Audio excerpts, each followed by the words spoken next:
අයිබන් සුබ දැසරක වාසනාවන්ත දැසරක් ඔබට ප්‍රාර්ථනා කරනවා. අදත් ඔබේ සියලු යහපත් කටයුතු සාර්ථක කරගන්න ඔබට ශක්තිය ධෛර්යය ලැබෙන්න කියන ප්‍රාර්ථනාවත් එක්ක අපි සූදානම් 7 වෙනි පැය ආරම්භ කරන්න. කොවිඩ් ව්‍යාප්තිය ආරම්භ වෙච්ච තැන් ඉඳන් අද දක්වා සමහර වෙලාවට ඔබේ ජීවිතයේ පියවරෙන් පියවර ඔබට බලාපොරොත්තු තියෙන්න ඇති. මේ වෙනකොට පියවරෙන් පියවර ඔබ තියාගෙන ඉඳපු බලාපොරොත්තු ඈතට යනවා කියලා ඔබට හැඟෙනවා වෙන්නට පුළුවන්. කොහොම නමුත් ඒ බලාපොරොත්තු ඒ විදිහටම තියාගන්න යම් දිනක ඒව සාක්ෂාත් කර ගැනීම වෙනුවෙන් අද පටන් ඔබ ඔබේ කැපකිරීම කරන්න. විශේෂයෙන්ම සෞඛ්‍ය මාර්ගෝපදේශ නිසි අයුරින් පිළිපදින්න අමතක කරන්න එපා. ඒ විතරක් නෙවෙයි මේ කොවිඩ් ව්‍යාප්තියෙන් රට අසල්වැසියන් ඔබේ ඥාති මිත්‍රාදීන් නිවසියන් බේරගන්න ඔබට කරන්න පුළුවන් හැමදේම කරන්න කියලා බොහොම ආදරෙන් ඔබට යෝජනා කරනවා. එහෙම වුණොත් විතරයි අපිට පුළුවන් වෙන්නේ හෙට දවසේදී අපි එදා තියාගෙන හිටපු බලාපොරොත්තු හෙට දවසේදී යලි මුදුන්පත් කරගන්න. ඒ වෙනුවෙන් අපි කැපවෙමු. අද අපි බොහොම ගෞරවයෙන් ආරාධනා කළා 7 වෙනි පැයට දේශීය වෙදකම් ප්‍රවර්ධන ග්‍රාම්‍ය හා ආයුර්වේද රෝහල් සංවර්ධන හා ප්‍රජා සෞඛ්‍ය රාජ්‍ය අමාත්‍යතුමන්ට සිසිර ජයකොඩි මැතිතුමන් ඉතාමත් ආදරෙන් ආයිබන් කියලා ඔබතුමා පිළිගන්නවා.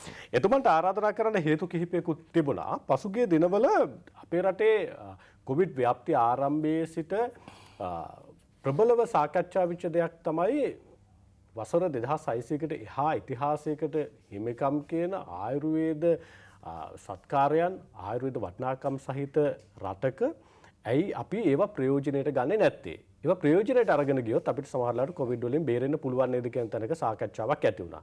පියවරයන් තිබ්බා, සමහර ඒවා සාර්ථක වුණා, සමහර ඒවා අසාර්ථක වුණා. මේ වෙනකොට යලි අපි අපේ රටේ තියෙන ආයුර්වේද වටිනාකම් ටික කොවිඩ් ව්‍යාප්තිය පාලනය කිරීම වෙනුවෙන් සහ කොවිඩ් ආසාදිතයන් බේරා ගැනීම වෙනුවෙන් යොදා ගනිමින් ඉන්නවා. අන්න ඒ පිළිබඳව හිතුවා අපි ටිකක් කතා කරන්න. පසුගියදා අධිකරු ජනාධිපතිතුමා සඳහන් කරලා තිබුණා ආයුර්වේදයේ තියෙන වටිනාකම් ආයුර්වේදයේ තියෙන දේශීය ඖෂධ ටික ග්‍රාමීය ප්‍රජාවට ඒ වගේම නාගරික ප්‍රජාවට බෙදා හරින වැඩපිළිවෙලක් සකස් කරන්න කියලා. ඒ වෙනුවෙන් තියෙන වැඩපිළිවෙල මොකක්ද? ඒ වෙනුවෙන් ආරම්භ කරලා තියෙන වැඩපිළිවෙලක්. ඒ පිළිබඳව ටිකක් ගැඹුරින් කතා කරමු. ගරු ඇමතුමා, පහුගිය දිනවල ජනතාව එක පැත්තකින් ජනතාවට ටිකක් බර වැඩි. ජනතාව කිව්වා ඒ වගේම ඇමතිවරුත් ටිකක් බර නිදහස් කරන්න, ඇමතිවරුත් ටිකක් කැපකිරීම කරන්න කියලා ඔබතුමාලා කැබිනට් මණ්ඩලය විදිහට තීන්දුවක් ගත්තා. ඔබතුමාලාත් කැපකිරීම කරන්න අගෝස්තු මාසයේ ඔබතුමාත් අත්සන් කරාද වැටුප පරිත්‍යාග කරන්න? ඔව් අනිවාර්යෙන්. ඇයි අමාත්‍ය මණ්ඩලය එකපාරට මේ වගේ තීන්දුවකට ආවේ? අමාත්‍ය මණ්ඩලය විතරක් නෙමෙයි පොදුවේ රට තුළ විශාල සම්වාදයක් ගොඩනැගුණා. දීර්ඝ කාලයක් රට වසා තැබීම නිසා රටේ ආර්ථිකය පිළිබඳ ඇති වෙලා තියෙන ගැටලු සහගත තත්ත්වය. විශේෂයෙන්ම මේ රජයේ බලයට පත් උනේ සුන්දර කාල පරිච්ඡේදයක් අවසානයේ මේ සමස්ත සංචාරක ව්‍යාපාරයේ රටේ ආර්ථිකය බරපතල ගැටලු රාශියක් ඇති කරගත්ත ආර්ථිකයක් තමයි ගෝඨාභය රාජපක්ෂ මහත්මයා බාරගත්තේ. ඒත් එක්කම ලෝකේ පුරාම අපේ රටේ විතරක් ආවේනික ප්‍රශ්නයක් නෙමෙයි, හැම අවුරුදු 100කට වතාවක්ම මෙවැනි වසංගත රෝග තත්ත්ව ඇති වෙනවා. ලෝකේ දැවැන්ත ලෙස ලක්ෂ 40ක්ම වගේ මරණ සංඛ්‍යාව සිද්ධ වෙලා තියෙනවා. ඉන්දියාව වගේ රටවල් වල මරණ ගණන ලක්ෂ ගණන් වලින් වාර්තා වෙන්නේ. ඇමරිකාව, බටහිර වෛද්‍ය විද්‍යාව දියුණු රටවල් මේවා කඩා වැටෙනවා. ඒ නිසා ලෝක හැම රටකටම අපහසු කාල පරිච්ඡේදයක් ලෝක බැංකුව කියනවා, ලෝක බැංකුව ප්‍රධානියා කියනවා මිලියන 600ක් ජනතාව ආර්ථික වශයෙන් අන්ත දුෂ්කරතාවයටපත් වෙලා නිරාහාර වෙන කාල පරිච්ඡේදයක් මේ ලැබමින් ඉන්නේ කියලා. විශේෂයෙන් දැනටත් ලෝක බැංකුවේ වාර්තා වුණාට මිලියන 100ක ජනතාවට තිබ්බ සියලු ආදායම් මාර්ග අහිමි වෙලා තියෙන්නේ. ඒ සාසීරු කාල පරිච්ඡේදයක්. ඒ නිසා විශේෂයෙන්ම අපි තමුන්ගේ කැමැත්තෙන් ඒ කාටකව බල කරලා නෙමෙයි, තමුන්ගේ කැමැත්තෙන් විශාල කැපකිරීම වලට ගමන් කර යුතු කාල පරිච්ඡේදයක් කියන කාරණේ රටත් පාලකයනුත් විශේෂයෙන්ම ඇමතිවරුත් ඒ වගේම රටේ ජනතාව සියල්ල තීරණය කරලා තියෙන්නේ. අපිට පේනවා අපිට අරයි යන්න කිසිම දෙයක් නැති බව මේ මරණ ජීවිතේ. ඉතින් ඒ නිසා අපි දන්නවා රාජ්‍ය සේවකයෝ ඉතා පීඩණයෙන් ඉන්නේ. ඔවුන්ගේ විශාල වශයෙන් ඔවුන්ගේ සමහර වෙලාවට නිවසක් හදන්න, වාහනයක් ගන්න, රාජ්‍ය සේවයේ වැටුප කොටසක් බැංකුවට යන්නේ. ඉතින් අපි ඔක්කොම අපහසුතාව මැද්දේ ඉන්නේ. ඒ නිසා මේ කාරණේ තේරුම් අරගෙන රටක් විදියට පොදුවේ සියලු දෙනා පටු ભેද වලින් තොරව එකට එකතු වෙන්න ඕන අවස්ථාවල ලෝක රටවල් එවැනි ආදර්ශයන් දෙනවා. අවාසනාවන්ත ලෙස අපේ රටේ කීප දෙනෙක් තමයි පොදු අරමුණකට එකතු වෙන්නේ නැත්තේ. දැන් ඔබතුමාලා එක් පැත්තකින් රජයක් විදියට ඔබතුමාලා එකතු වෙලා ඉන්නවා. ඔය එකතු වීම දීර්ඝ කාලයක් කොවිඩ් වලින් ජනතාව මුදවා ගන්නකම් ඒ විදිහටම යයිද? අනිවාර්යයෙන්යි. මම හිතන්නේ කොවිඩ් වලින් මුදවා ගැනීම පමණක් නෙවෙයි, පොදුවේ මේ රටේ ජාතික ආර්ථිකය ශක්තිමත් කිරීම සඳහා එක පොදු අරමුණකින් ලෝකේ හැම රටක්ම ජාතික න්‍යාය පත්‍රයක් තියෙනවා. ඒ ජාතික න්‍යාය පත්‍රයේ ජාතික න්‍යාය පත්‍රයේ මත තමයි රටවල් ගමන් කරන්නේ. මොන විරෝධතා මොන දේවල් දැක්කුවත් ඔබ දන්නවා රටේ ආර්ථික ක්‍රියාවලියේදී අපේ රටවලට විදේශ විනිමය ඕනේ. සංචාරක ව්‍යාපාර කඩා වැටලා විදේශ ප්‍රේෂණ එක පැත්තකින් විදේශ රටවල සේවය කරන අයගේ ප්‍රමාණය අහිමි වෙලා නිසා මේවට යම් ආර්ථික ප්‍රතිපත්තියක් ඕනේ. ඉතින් මේ ප්‍රතිපත්ති වෙනුවෙන් අරමුණකින් අපිට හරි ප්‍රශ්නයක් තියෙනවා. අපේ රටේ අධ්‍යාපන ක්‍රමයේ පිළිබඳ ප්‍රශ්නයක් තියෙනවා. දැන් ඒ පිළිබඳව අපි ඔක්කොම පක්ෂ විපක්ෂ ભેදෙන් තොරව සාකච්ඡා කරනවා. මම තරුණ කාල පරිච්ඡේදයේ ගුරුවරයෙක් ලෙස කටයුතු කරපු එක්කෙනෙක්. ඒත් මට ඉතාම සමීප අත්දැකීමක් තමයි ඒ තුනක් අරගෙන කොළඹ වෛද්‍ය පීඨයට ජීවිද්‍යාව ඉගෙන ගන්න ළමයෙකුට යන්න බැරි නම්. ඒ තුනක් අරගෙන ජාතකපුර විශ්වවිද්‍යාලයේ කළමනාකරණ පීඨයට යන්න බැරි නම්. ඒ තුනක් අරගෙන කොළඹ ළමයෙකුට කොළඹ විශ්වවිද්‍යාලයේ නීති පීඨයට යන්න බැරි නම්. ඒ තුනක් ගත්තට පස්සේ ඒ ළමයට ගන්න දෙයක් නැහැ. ඒ නිසා මේක මහා බරපතල ප්‍රශ්නයක්. අපේ රටට දරන්න පුළුවන් පරිමාණය දැන් අපේ විශ්වවිද්‍යාල පද්ධතිය සකස් කරලා තියෙන්නේ. දැන් ඔබතුමා සාකච්ඡාවට අවතීර්ණ වෙනකොටම එක් පැත්තකින් තව ප්‍රශ්නයක් නිර්මාණය වෙනවා. ඔබතුමා ගැඹුරු තැනක ස්පර්ශ කරන්නේ ගැඹුරට අපි ගිඳාගෙන ගියොත් එimhe සමහරවිට ඔබතුමාගේ විෂය පදයේ තුල අද මාතෘකාවට යන්න බැරි වෙනවා. ඒ නිසා මම එතනින් මේ සාකච්ඡාව නවත්තනවා. තව දවසකදී ඔබතුමා මේ කියන සාකච්ඡාවේ අපි ප්‍රවේශයක් ගනිමු. තව දවසක මුණ ගැහිලා ගෞරවනීය ඔබතුමා ඇත්තටම සමහර වෙලාවට කොවිඩ් එක්ක හිමිවීම අහිමිවීම සමහර වෙලාවට දරා ගැනීම සහ සමහර වෙලාවට අත්හැරීම් බොහෝමයක් සිද්ධ වෙලා තියෙනවා. ඒක සමස්ත ප්‍රජාවටම සිද්ධ වෙච්ච දෙයක්. ඒ තුල මරණයත් එක්ක ගනුදෙනු කරන මේ වෙලාවේ බොහෝ දෙනෙක් ඉන්නවා අපේ රටේ. දෛනික මරණ අනුපාතය 200ට ආසන්න වෙලා තියෙන ඉතාමත්ම ඛේදනීය තත්ත්වයක්. සමහර වෙලාවට රජයකට ඇමතිවරුන්ට වෛද්‍ය ශාස්ත්‍රයට විතරක් මේක පාලනය කරගන්න බෑ. පොදු පුරවැසියන් විදිහට ඔබත් වගකීමක් තියෙනවා. මේ වගකීම ඉටු කිරීම වෙනුවෙන් ඔබට තියෙන කාරණාව මොනවද කියන කාරණේ සම්බන්ධයෙන් අපි කතා කරමු. ගරුතර එමෙතුමා ඔබතුමාට කොවිඩ් එක ටිකක් බාර දූර්ය කාර්යයක් ඔබතුමාගේ උරපත තිබ්බා. ආයුර්වේද වල තියෙන හරය ජීවිත බේරා ගැනීම වෙනුවෙන් භාවිත කරන්න කියලා. ඊට පස්සේ ආයුර්වේද රෝහල් ටික ප්‍රජාවගේ ජීවිත සුරක්ෂිත කර ගැනීම වෙනුවෙන් භාවිත කරන්න කියලා. මේ වෙනකොට ඒ ගත්ත තීන්දුවේ ඔබතුමාලා කොතනද නැවතිලා ඉන්නේ? ආයුර්වේද රෝහල් පද්ධතිය අපි ශීඝ්‍රයෙන් එකට එකතු කරමින් යනවා කොවිඩ් රෝගී සඳහා. ඉතා ප්‍රශස්ත මට්ටමක තියෙන්නේ. දැන්ට රෝහල් 12ක් ආරම්භ වෙලා තියෙනවා.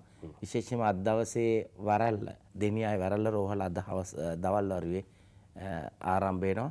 ඒ වගේම තව දින දෙකක් තුල අපි බොරැල්ල ආයුර්වේද අපේ කේන්ද්‍රීය ස්ථානයේ ඒක දැන්ටමත් යුද හමුදා විසින් එක් කොටසක් කොවිඩ් නිරෝධායන මධ්‍යස්ථාන ලෙස කටයුතු කරමින් සිටින්නේ.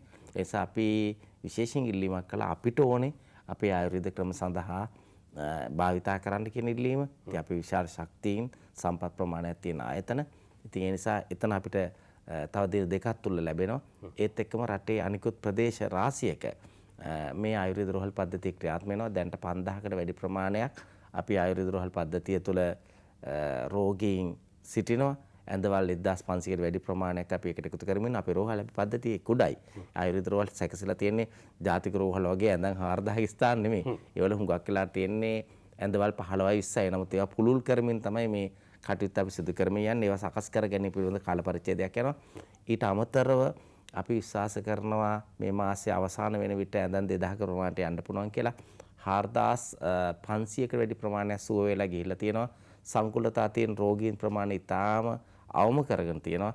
අද බටහිර වෛද්‍ය විද්‍යාවත් පිළිගන්නවා ආයුර්වේද දේශීය චිකිත්සා ක්‍රම සහ බටහිර වෛද්‍ය විද්‍යාත්මකම සම්මිශ්‍රණයකින් යුතුව මේ රෝගයට ප්‍රතිකර්ම නියම කරොත් එහෙම වඩා සාර්ථක ලැබෙනවා කියන කාරණය අත්දැක බලලා තියෙනවා. දැන් ඔබතුමාලාගේ ආයුර්වේද රෝහල් ඇතුලේ ඉන්න කොවිඩ් ආසාදිතයන්ට ප්‍රතිකාර කරන්න ඔය කියන සම්මිශ්‍රණයෙන්ද?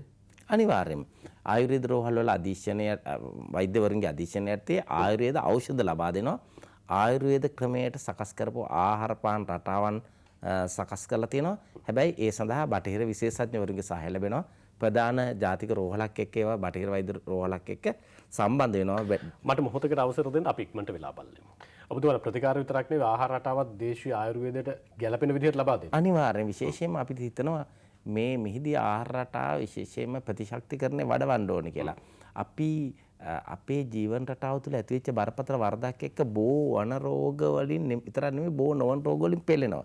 මේ බෝ නොවන රෝගීන්ට තමයි මේ ප්‍රශ්නේ ඇතිලා තියෙන්නේ. ඒකට අපේ සමස්ත ජීවන රටාව ඇයතුම් පැවතුම් ආහාර ක්‍රම ભેද සකස් කරගත යුතුමයි. මම මේක කීපිටම ප්‍රකාශ කරන අදහස. මේක වෙනස් කර ගන්න ඕනේ. ඉතින් ඒ නිසා ඒ වෙනස් කිරීම සඳහා උත්සාහයක් අපි දරනවා. අපි ආයුර්වේද රෝහල් වල නිරන්තරයේ උදේ පාන්දරට ඔසු කැඳ වර්ග ලබා දෙනවා. ඊළඟට විශේෂයෙන්ම රසම් වර්ග ඒ කියන්නේ තැඹුම් හොද්ද කියලා අපි අදහස් කරන ආහාර පාන ලබා දෙනවා. ඊළඟට අමතරව තෙල් අඩු සීනි අඩු ආහාර වලට ගමන් කිරීම සඳහා කටයුතු කරමින් තියෙනවා. හැබැයි පෝෂණීය ආහාර වේලක් ඕනේ. දැන් ඔබතුමාලා ඔය ලබා දෙන ආයුර්වේද රෝහල වල ලබා දෙන පෝෂණීය ආහාර රටාව වෙනුවෙන් ඔබතුමාලා හදාගත්ත වට්ටෝරුවක් තියනවද? හදාගත්ත වට්ටෝරුවක් තියෙනවා. හදාගත්ත වට්ටෝරුවක් තියෙනවා. ආයුර්වේද දෙපාර්තමේන්තුව විසින් අනුමත ආහාර වට්ටෝරු තමයි සිද්ධ කරන්නේ. බොහෝ විට ඒවායේ ආහාර පිළියෙල කරන්නේ ආයුර්වේද ආයතනයේ විසින්ම දැන් සමහර වෙලාවට පිට ප්‍රදේශයකින් රැගෙන එන ආහාර පැකට්ටුවක් වෙනුවට එම ස්ථානය තුළම සකස් කරන ආහාර ඉතා විශාල කාර්ය මණ්ඩලයක් අපහසුකම් මැද්දේ සිදු කරන්නේ. ඒ දැනට ඔබතුමාලා ඔය කරගෙන යන කාර්යභාරයත් එක්ක මේ වෙනකොට ඔබතුමාලා 4500කට 4000කට ආසන්න පිරිසක් ඉන්නවනේ ඔබතුමාලාගේ ආයුර්වේද රෝහල් තුල ප්‍රතිකාර ලබනවනේ. දැන් දෛනික මරණානුපාතයත් ශීඝ්‍රයෙන් ඉහළ ගිහිල්ලා තියෙනවා. ඒක අපි අකමැත්තෙන් වුණත් පිළිගත යුතු කාරණාවක් වෙලා තියෙනවා. ඔබතුමාලගේ ආයුර්වේද රෝහල් වල ප්‍රතිකාර ලබන කොවිඩ් ආසාදිතයන්ගේ ජීවිතවලට වෙන අවධානම ඔය දේශීය ආයුර්වේද ඖෂධ ලබා දීම තුල අඩු වෙලා තියෙනවද නැත්නම් සාමාන්‍ය තත්ත්වයකම තාම පවතින්නේ? ඉතා විශාල අඩුවීමක්, ඉතා විශාල අඩුවීමක්, ඉතාම අල්පයයි. ඉතාම අල්පයයි දැඩි සංකුලතා නිසා අපිට බටහිර රෝහල් වලට ඇතුළත් කරන්න සිද්ධ වෙලා තියෙන සහ එම ස්ථානවලදී අයියන් ගැටලුකාර සත්‍යයන්ට ඇති වෙලා තියෙන්නේ. ඒ නිසා ආයුර්වේද රෝහල් වල ඇතුළත් කරන හැබැයි පළමුවෙන් කියන්න ඕනේ අපි ඇතුළත් කරන රෝගීන් තාම දැඩි සංකුලතා තියෙන රෝගීන් නෙමෙයි ප්‍රථම වතාව අපි ඇතුළත් කරන්නේ. මොකද බටහිර රෝහල් වල තියෙන සමහර උපකරණ වල සහ තාක්ෂණික උපකරණ අපිට ඒ කියන්නේ තාම යොදාගෙන නැහැ. නමුත් එවැනි යොදා ගැනීම සඳහා පැමිණෙන්න ඕන කියලා ස්ථාවරේ අපි ඉන්නේ. ඉතින් ඒ නිසා ඉතාම අල්පයයි සංකුලතාවයන් ඇති වෙන සහ විශේෂයෙන්ම ගැටලුකාරී තත්ත්වයකට ඇති වෙන අය. ඉතින් 99%ක්ම ජයග්‍රහණ අපි ලබලා තියෙන්නේ. දැන් සමහර වෙලාවට පහුගිය කාල සීමාව තුළම අපි දැක්කා ගරුවතුමා මේ පාරම්පරික ආයුර්වේද වෛද්‍යවරු සඳහන් කරනවා මම කොරෝනා වෙනුවෙන් ඖෂධයක් නිර්මාණය කළා, කල්කයක්, ගුලියක්, නැත්නම් අපි සමහරලාට පානයක්, ඒ වගේ දේවල් අපි දැක්කා. දැන් ඒ වගේ උදවියත් මේ වෙලාවේ ඔබතුමාලා ප්‍රතිකාර ලබා ගැනීම වෙනුවෙන් කොවිඩ් ආසාදයෙන් ප්‍රතිකාර ලබා දීම වෙනුවෙන් අවස්ථාව ලබා දීලා තියෙනද රෝහල් වල? එහෙම නැත්නම් තාම එහෙම ඔබතුමාලාගේ ප්‍රවේශයක් නැද්ද? තියෙනවා. පළවෙනි කියන්න ඕනේ අපේ දේශීය චිකිත්සක ක්‍රමයේ තුල පාරම්පරික ලියාපදිංචි වෛද්‍යවරු සිටිනවා. ඒ වගේම ආයුර්වේද උපාධාරී සිද්ධ යුනානි උපාධාරීන් ආයුර්වේද උපාධාරීන් සිටිනවා. දැන් මේක ක්‍රම දෙකක්. එකක් පාරම්පරික වෛද්‍ය ක්‍රමය, අනිත් එක ආයුර්වේද වෛද්‍ය ක්‍රමය. හැබැයි මේ දෙකේම ගුණාංග වල සම්මිශ්‍රණය දීර්ඝ කාලයක් තිස්සේ තියෙනවා. අපිට පේනවා අපේ පාරම්පරික වෙදකමේ විශේෂයෙන්ම හෙළ වෙදකමේ මේ සඳහා සම්ප්‍රදායික ඖෂධ වර්ග ලියාපදිංචි සහ ලියාපදිංචි නොවන බොහෝ වෛද්‍යවරුන් දීර්ඝ කාලයක් අත්අදහා බලපු අය. අපි දන්නවා අපේ රටේ සිටිනවා මහා ප්‍රවීණ ශරීර අවයව කැඩුනහම තැළුනහම කරපු සමහර මහා වෛද්‍යවරු. ඒ අයට ලියාපදිංචි තිබුණේ නැහැ. සමහර වෙලාවට මහා විශාල දැනුම් සම්පත් දැනුම් පද්ධතියක් තිබ්බය. ඉතින් පාරම්පරිකව ඒගොල්ලෝ අරගෙන ආවා. ඒගොල්ලන්ට විභාග ලියන්න බෑ. ඒ නිසා අපි මේ විභාග ලියන ක්‍රමය දැන් වෙනස් කරමින් යන්නේ. අපේ පාරම්පරික වෛද්‍යවරු ලියාපදිංචි කරන්න විභාග ක්‍රමයකට එන්න ඕනේ නැහැ. විභාග ක්‍රමයක් ඕනේ. පරීක්ෂණ ක්‍රමයක් ඕනේ. නමුත් ලිඛිත ශාස්ත්‍රීය විභාගයක් කරා යන්න ඕනද කියන කාරණේ අපිට තියෙනවා. යම් වයස් සීමාවක් ඉක්මවා ගියාම. අවුරුදු 60ක් ඉක්මවා ගියට පස්සේ ඒ අයට ශාස්ත්‍රීය විභාග ලියන්න අවශ්‍ය හැකියාව නැහැ. ඒ නිසා ඒ වගේ අය ප්‍රමුඛතාවය ලබා දෙන වැඩ පිළිවෙලක් අපි යනවා. ඒ වැනි ඖෂධ වර්ග ඉතා විශාල ප්‍රමාණයක් මම හිතන 700කට වඩා මේ කතා කරන මොහොතේ අපිට හැම විටම මේ රටේ විවිධ පාරම්පරික වෛද්‍ය ඉදිරිපත් කරන ඖෂධ වර්ග තියෙනවා. නමුත් ඒවා අපි බොහොම කල්පනාවෙන් කටයුතු කරන්නේ. ඒ සඳහා අපි ආයුර්වේද අපිට බාර දෙන්න කියන්නේ අපි දේශීය වෙදකම් අමාත්‍යාංශයෙන් නෙමෙයි බාර දෙන්න ඕනේ. ඒ සම්බන්ධයෙන් අපි ආයුර්වේද දෙපාර්තමේන්තුව තමයි යොමු කරන්නේ. ඒ නිසා අපි මේක ජනතාවට පණිවිඩයක් දෙන අවස්ථාවක් කරගන්න. එවැනි වෛද්‍යවරුන්ටත් අපි දෙන මතක් කිරීම තමයි ආයුර්වේද දෙපාර්තමේන්තුව ඒ සඳහා විශේෂ කමිටුවක් පත් කරලා තියෙනවා.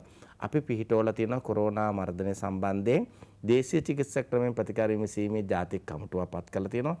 ඒ ජාතික කමිටුවට අමතරව ඊට පස්සේ අපි ආයුර්වේද දෙපාර්තමේන්තුවේ සූත්‍ර කමිටුව කියලා එකක් ඇතුළත් කරලා තියෙනවා. ඒ නිසා ඒයින් තමයි පරීක්ෂණ කරලා යම් ඖෂධ වර්ගයක් එනවා නම් ඒවා මුලින්ම ආහාර අතිරේකයක් වශයෙන් ගන්න සුදුසුද?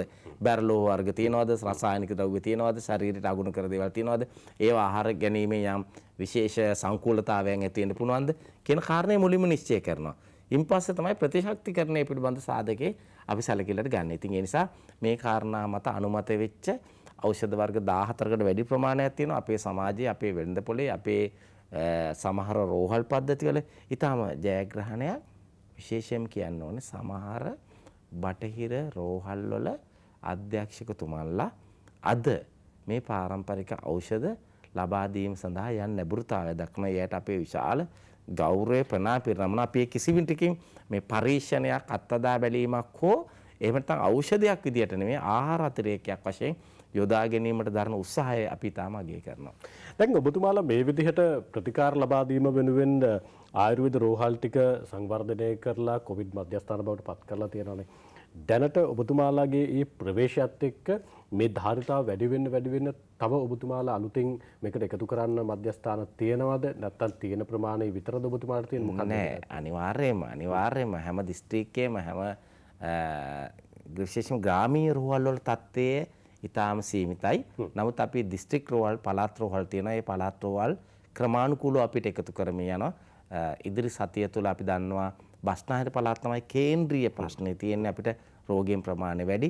ඒ නිසා අපි කළුතර දිස්ත්‍රික්කයේ රෝගාස්ත්‍ය වැඩි නිසා විශේෂයෙන්ම අපේ ළමා නිවාසවල ඉන්න දරුවන් විශාල ප්‍රමාණයකට මේ රෝගය දැන් පටන් අරගෙන තියලා තුලෙන්ද ඒ දරුවන්ට සහනයක් අවශ්‍ය වෙනවා. ඒ දරුවෝ ඇතුළත් කරන තරම් මොකද දරුවෝ පොකුරක් විදියට ඉන්නේ ආරක්ෂා කර ගන්න ඕන සියලු දෙනා.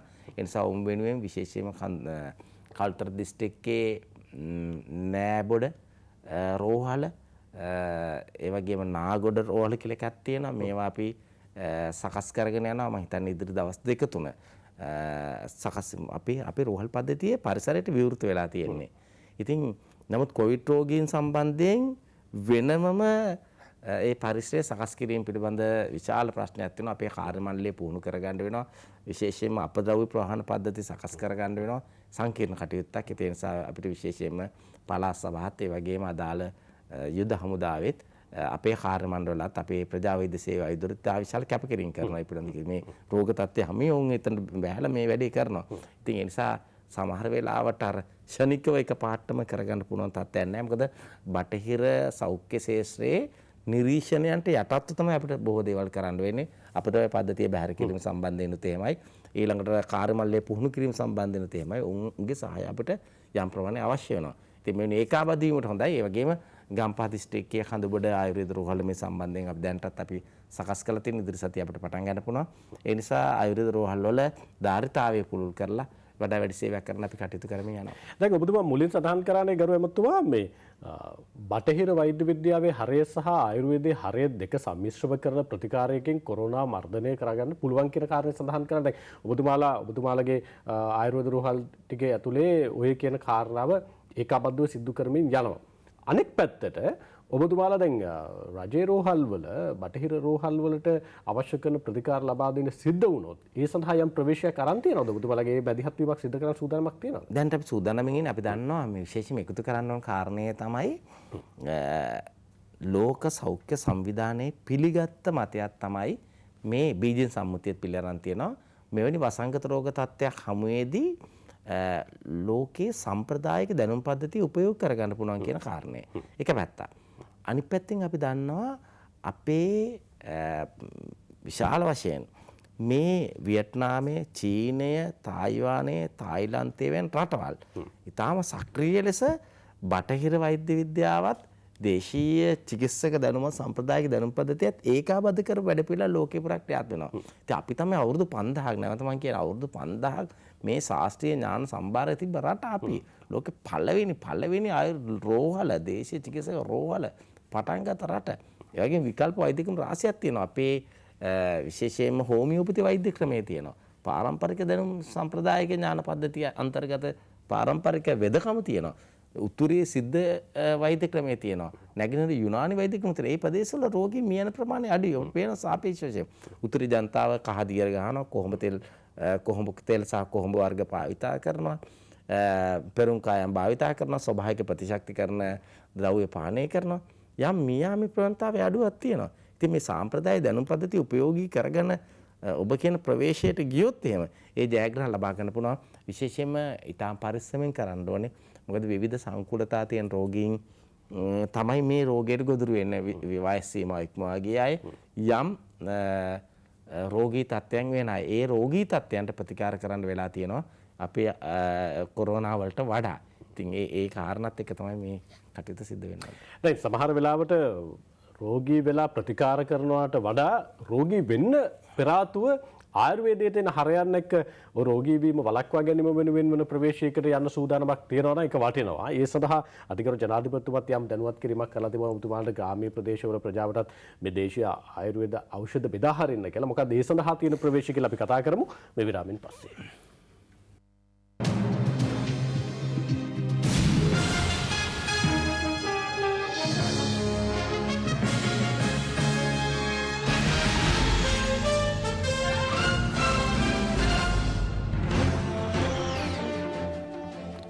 විරාමයට පස්සේ අපි අලෙත් හත්තට පැය සමගින් දේශීය වෙදකම ප්‍රවර්ධන ග්‍රාමීය සහ ආයුර්වේද රෝහල් සංවර්ධන සහ ප්‍රජා සෞඛ්‍ය රාජ්‍ය අමාත්‍යතුමන් සිසිර ජයකොඩි මැතිතුමන් එක්ක අපි හත්තට පැය ඉන්නේ. එමතුමාට විරාමයට යන්න කලින් ඔබතුමා ළඟට අරගෙන ආව ප්‍රශ්නේ දැන් අතිගරු ජනාධිපතිතුමත් ඔබතුමාලව දැනුවත් කිරීමක් කරලා තිබුණා ග්‍රාමීය ප්‍රජාවට ඒ වගේම නාගරික ප්‍රජාවට ආයුර්වේද ඖෂධ බෙදා හැරීම වෙනුවෙන් යම් වැඩපිළිවෙලක් සකස් කරන්න කියලා. මේ වෙනකොට ඔබතුමාලා කොහොමද ඒ කටයුතු ආරම්භ කරලා තියෙන්නේ? ඔව් පළමුවෙන් කියන්න ඕනේ අතිගරු ජනාධිපතිතුමා නියම කළා ලංකාවේ සියලුම ජනතාවට පවුල් ඒකක සඳහා විශේෂයෙන්ම දැන්ට ආධාර ලබන සියලු ජනතාව ඉලක්ක කරගෙන ඖෂධ මංජුසාවක් පිරිනමන්න කියලා අපේ කොරෝනා ප්‍රතිශක්තිකරණ දේශීය ආයුර්වේද චිකිත්සා ක්‍රමයේ අන්තර්ගත ඖෂධ එකට එකතු කරලා ඒ සඳහා අපි මේ දවස් කීපෙම ආයුර්වේද දෙපාර්තමේන්තුවත් අපේ අමාත්‍යාංශයක් විදියට දීර්ඝ සාකච්ඡාවක් ආරම්භ කරලා තියෙනවා. දැන් ඉදිරි දිනේ තුල ඉඳන්ම හෙට දවසේ ඉඳන්ම මේ නිෂ්පාදන කටයුතු ආරම්භ කරනවා. එක පැත්තකින් අපි දන්නවා විශාල ජනගහනයකට විශාල පිරිසකට මේක ලබා දෙන්න ඕනේ. ඒ නිසා ඒකට අවශ්‍ය උපරිම ශක්තිය ඒ දායකත්වයේ සපයනවා මහ විශාල ජයග්‍රහණයක් ආයුර්වේද ශාස්ත්‍රයේ මොකද ජාතික වශයෙන්. ඔව් දැන් ඒක ඔබතුමා කියනකොටත් ටිකක් ඒක බැරෑරුම් කාර්යභාරයක්නේ. කෝටි 2.20ක් ඉන්න ප්‍රජාවකට අවශ්‍ය කරන ආයුර්වේද ඖෂධ ටිකක් ලබා දෙනවා කියන එක ලේසි පාසු කටයුත්තක් නෙවෙයි. ඖෂධ තියෙනවද ඒ තරම් ලංකාව ඇතුලේ? ගැටලුවක් තියෙනවා. විශේෂයෙන්ම අපිට පෞද්ගලික කාල පරිච්ඡේදය තුළ ආනයන වල සීමාවක් තිබ්බා. විශේෂයෙන්ම ඩොලර් එක වැඩිවීමත් එක්ක පෞද්ගලික ආයෝජකයෝ ආනයන කරුවෝ ඒවා බෙහෙත් ද්‍රව්‍ය ගෙන්නලා තිබුණේ නැහැ. ඒ නිසා අමුද්‍රව්‍ය වල ප්‍රශ්නයක් අපිට පැන නැගිලා තියෙනවා. නමුත් අපි උපරිම පෞද්ගලික ආයෝජකයෝ ගෙන්නපු අමුද්‍රව්‍ය තියෙනවා. ඒ වගේම කඩිනමින් ගෙන්නන්න අවශ්‍ය අද රෙගුලාසි අපි මේ ඉල්ලීම් කරනවා රජය වෙත අද ඉදිරිපත් කරන උදෑසන. ඉතින් ඒසේ ඉදිරිපත් කළා ඒ ඖෂධ වර්ග ලබා දෙන අපි ජයග්‍රහණය කරන්න පුළුවන් ඉලක්කයක්. මේක මේ රටටම සුවපත් කරන්න ලැබිච්ච අවස්ථාවක්. ඒ නිසා මේ ජයග්‍රහණය අපේ රටේ ජනතාවට ලබා දෙන්න ඕනේ. ඒ නිසා අතිගරු ජනාධිපතිතුමාත් අගමැතිතුමාත් මුදල් අමාත්‍යතුමාගේ මැදිහත් වීමෙන් අපිට ඒ සඳහා අවශ්‍ය සියල්ල ප්‍රතිපාදන ආයුර්වේද දෙපාර්තමේන්තුව වෙත ලබා දීලා තියෙනවා. ඒ නිසා මේ මැදිහත් වීම මත අපිට පුළුවන් විශේෂයෙන්ම තෝරාගත් පවුල් ලක්ෂ 25ක් විතර ඉන්නවා.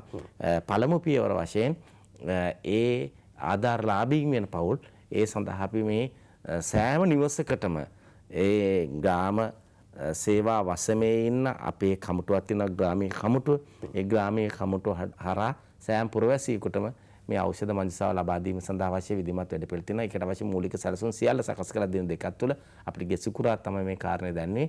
සෙන්සුරාදී ඉදලා තිබුණා. අපි ඒ දවස් දෙකේ මේකට සම්පාදනය කළා. ඊයේ දවසේ අමාත්‍යාංශයේ වශයෙන් අපි ගන්න ඕන ඍජු තීරණ ටික ගන්නවා. අද රජයේ අවසරය ලබාගෙන අද දවස්වල අපි මේ කටයුතු ආරම්භ කරනවා. ගරු එමෙතුමා දැන් ඔබතුමාලා අර කොරෝනා ආරම්භක කාල සීමාව තුලත් අපි මතකයි ගෙවල් වල දුම් අල්ලන්න කියලා ඔබතුමාලා දුන්න යම් ඖෂධ වට්ටෝරුවක්. හැබැයි ඒක කාලාන්තරයක් ආයේ භාවිතාවක් වෙනවා අපි දැක්කේ නැහැ. දැන් ඒක ආරම්භ කරනවා ඊට පස්සේ එතනින් අතෑරලා දානවා. දැන් ඔබතුමාලා මේ ඖෂධ මංජුසාව ලබා දෙන එකත් දිගටම කරනවද? නැත්නම් එකක් දීලා නිකන් අතෑරලා දාලා නිකන් ඉන්නවද? මොකද අපි ලබා දෙනවා. අපි ලබා දෙනවා විශේෂයෙන්ම අපි දන්නවා පළවෙනි කොවිඩ් රෝගියා IDH රෝහලෙන් පිටව ගියාට පස්සේ ඔහු ප්‍රකාශ කරපු වදන් ටික අපිට තවම මතකයි. ඔය කියන අපේ ගෙදර කට්ටියට හැදුන්නේ නැහැ, අපේ දරුවන්ට හැදුන්නේ නැහැ, බිරිඳට හැදුන්නේ නැහැ. අපි උදේවරුේ කරපු කාර්යයක් තිබ්බා දුම් ඇල්ලුවා. ඖෂධීය කැඳ වර්ග පානය කළා. ඒ වගේම ඖෂධීය පාන වර්ග පාවිච්චි කළේ සරල දේවල්. වෙනෝල්ගෙට කොත්නමල්ලි මේ පස්පංගුව. ඔය ආණ්ඩුවෙම දෙන්න ඕනේ නැහැ. ආණ්ඩුවෙන් දෙන්න ඕනේ නැහැ. ඊළඟට විනෝල්ගෙට කොත්තමල්ලි ඉඟුරු හීන රත්ත. අන්තර්ගත ප්‍රතිශක්තිකරණ පානය. ඊට වඩා එහාට ගිය රෝගීන් සඳහා දෙන ගුඩුච්ඡාදී කියලා කසායක් තියෙනවා. කසායක් කියන එක පේයාවක්. ඉතින් ආයුර්වේද දෙපාර්තමේන්තුව අනුමත කරන්නේ පේයාව තමයි කොවිඩ් රෝගීන් සඳහා ඉතා හොඳයි කියලා. ඉතින් මොකද විශේෂයෙන්ම මේ රෝගය අපි යමක් ලබා දෙනවා නම් ඒ රෝගය සුවපත් කිරීමට සමත් වෙන්න ඕනේ. ප්‍රතිශක්තිකරණය පමණක් නෙවෙයි රෝගේ වැළඳිච්ච අය සම්බන්ධ විශාල පිරිසක් රටේ වැළඳිලා තියෙනවා. ඉතින් ඒ අය වෙනුවෙන් අවශ්‍ය ඖෂධ අපි ලබා දෙනවා. ඉතින් ඒ නිසා අපි මේ කටයුත්ත මගහැරලා නැහැ.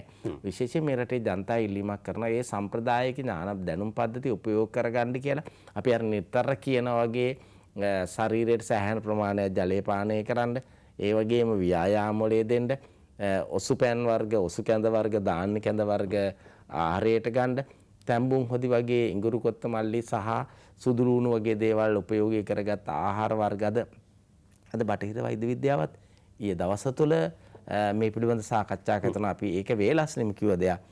තැඹුම් හොදි ආශ්‍රිතව දේවල් ආහාරයට ගන්න. ඉතින් මේ අපේ ජීවන රටාව පිළිබඳ සිරිත් සමුදාය මම හිතන්නේ හුමාලේ අල්ලන එක, දෙහිකොළේ යකිනාරංකොළ අල්ලලා හුමාලේ අල්ලන එක මේවා අපි බොහොම සාම්ප්‍රදායික දේවල්. ඉතින් අද ඒක නිසා ඒවා භාවිතා කරන්න කියන ඉල්ලීම අපි කරනවා.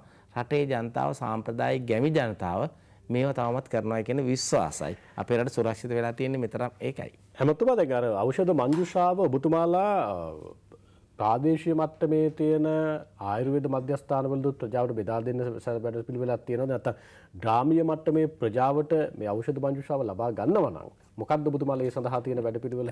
ඒක විධිමත් වැඩ පිළිවෙල සකස් කරන්න ඕන කියන යෝජනාව අපි ඇති කළේ සෑම ප්‍රාදේශීය ලේකම් කොට්ටා දිස්ත්‍රික් ලේකම් වල කාර්යාල මගින්. ඉන්පසු ප්‍රාදේශීය ලේකම් කොට්ටාස වලින් ග්‍රාම සේවා වසන් දක්වා ව්‍යාප්ත කළ ග්‍රාම නිලධාරීන් සම්බන්ධ නිලධාරීන් එකට එකතු කරගත්ත ගමේ යාන්ත්‍රණයක් තියෙනවා. ග්‍රාමීය කමිටුවක් තියෙනවා. ගමේ මහජන නියෝජිතයෙක්, ඒ වගේම අනිකුත් රාජ්‍ය නිලධාරීන් 6-7 දෙනෙක් ඉන්නවා.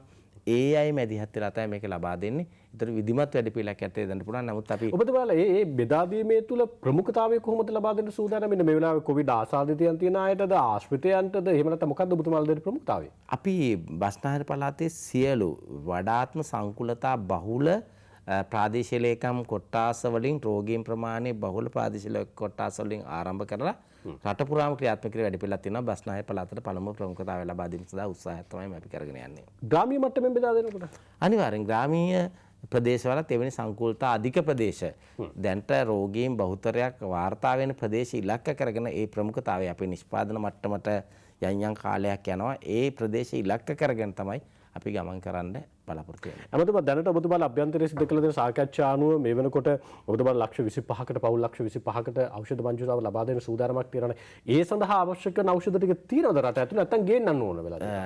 දැනට අපිට ආරම්භ කරන්න පුළුවන්. නමුත් ඖෂධ වර්ග ආනයනය කිරීමක් අත්‍යවශ්‍ය වෙනවා. සමහර ඖෂධ වර්ග පිළිබඳව, වෙළඳපොළ පිළිබඳව විශේෂයෙන්ම දැන් මෙතරම් විශාල ප්‍රමාණයක් ඖෂධ නිෂ්පාදනය කිරීමත් එක්කම වෙළඳපොළේ මේවා මිල පිළිබඳ ගැටලු මතුවෙන්න පුළුවන්කම තියෙනවා.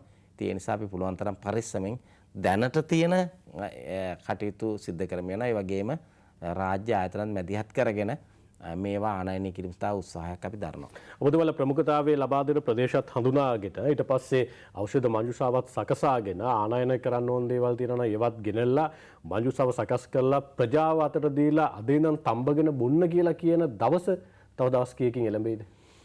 ඒක අපිට වැඩ කටයුතු ආරම්භ කරන්න පුළුවන්. ඒක අද දවසේ නම් අපි ආරම්භ කරනවා. අපේ සටන කියන්නේ බෙදා දෙන්න පුළුවන් අද දවසේ ඉඳන්. දැනට අපි දැනට තියෙන අමුද්‍රව්‍ය වලින් අපි නිෂ්පාදන කටයුතු අද දවසේ නම් ආරම්භ කරනවා. හරි. ඔබතුමාලා නිෂ්පාදන කටයුතු ආරම්භ කළ ප්‍රජාව අතටපත් කරන්න තව සතියක් ඇතුළත අපිට ඒ ලබා දෙන්න පුළුවන්කම තියෙන සියලුම ක්‍රමානුකූලව සියලු දෙනාටම එකපාර බෑ.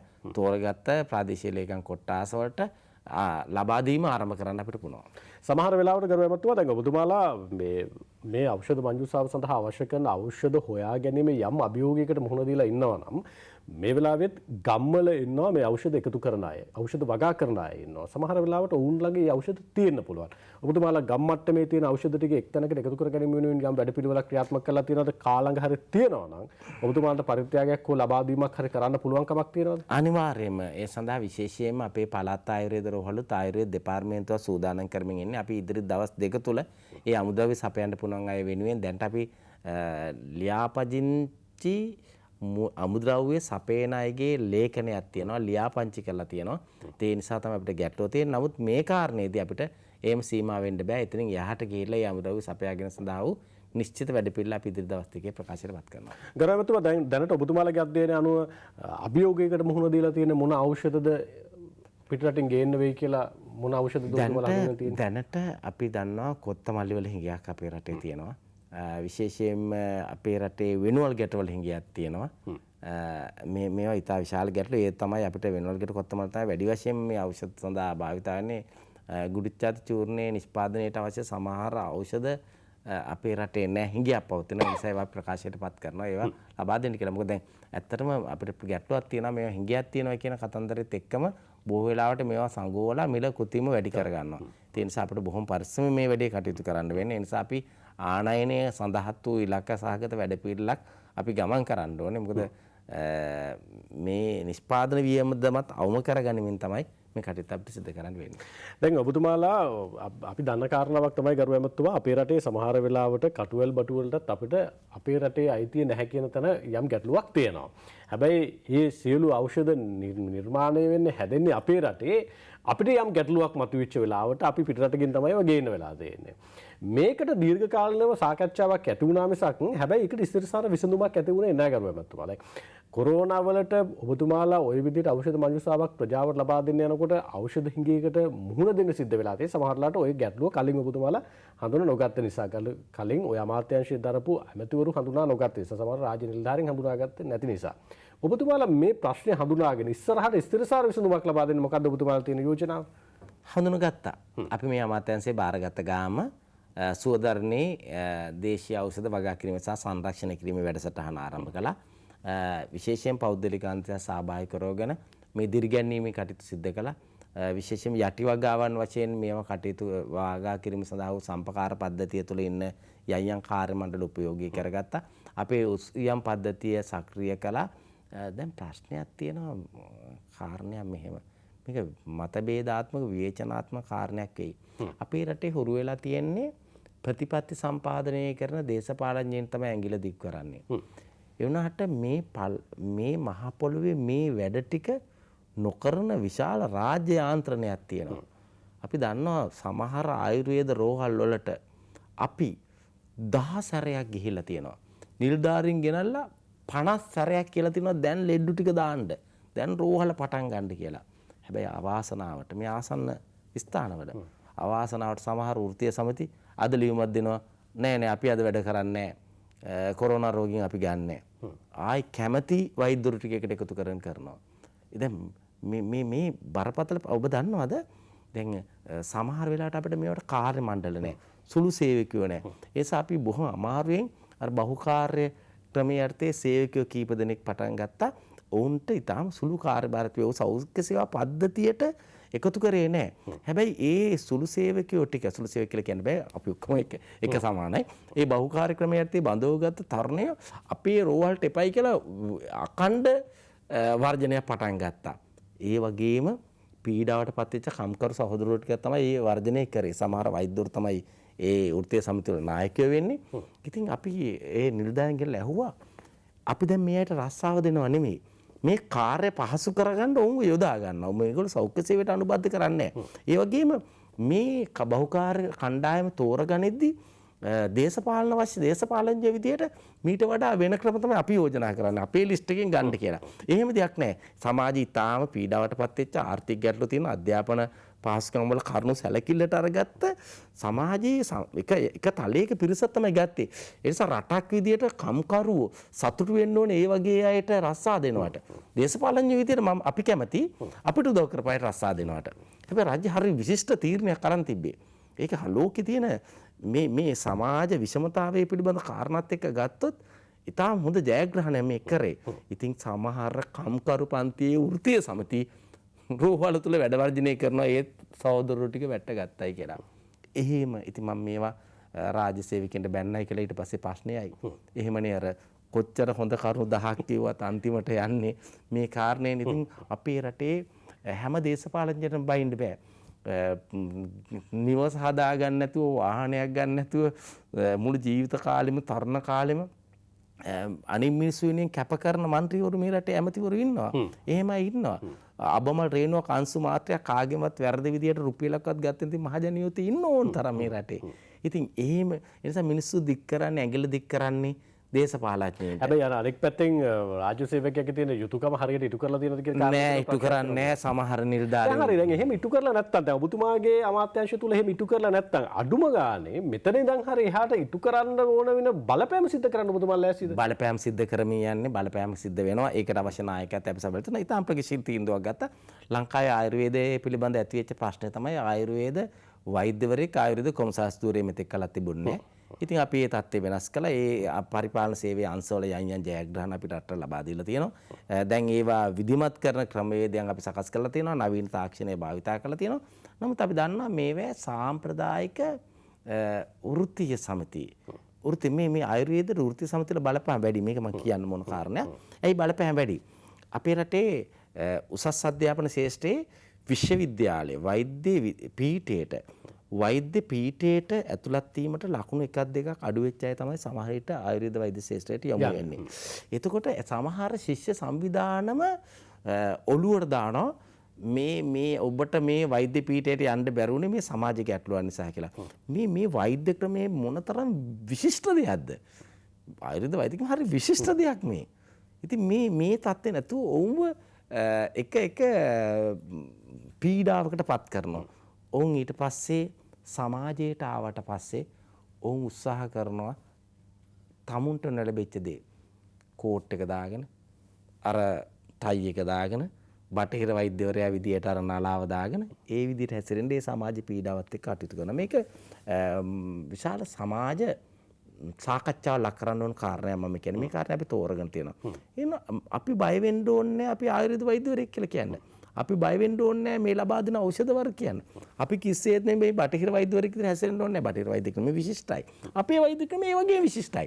ඒ නිසා ඒකට මං හිතන්නේ වෙනස්කම් කරන්න ඕනේ කියලා. මේ ප්‍රශ්නේ තෝරගෙන කටයුතු කරන විශිෂ්ට වෛද්‍ය නිලධාරීන් රාශියක් ඉන්නවා. ඉතින් ඒ වුණාට ඊටාම අසාධාරණ ලෙස හැමදෑම කිසිම වැඩක් කරන්න දෙන්නේ නැති වෘත්තීය සමිති කීපයකුත් ඉන්නවා. ඒ හඳුනාගෙන තියෙනවා කියලා යමුතුමා සඳහන් කරන්නේ අපි ඉක්මනට වෙලා බලන්න.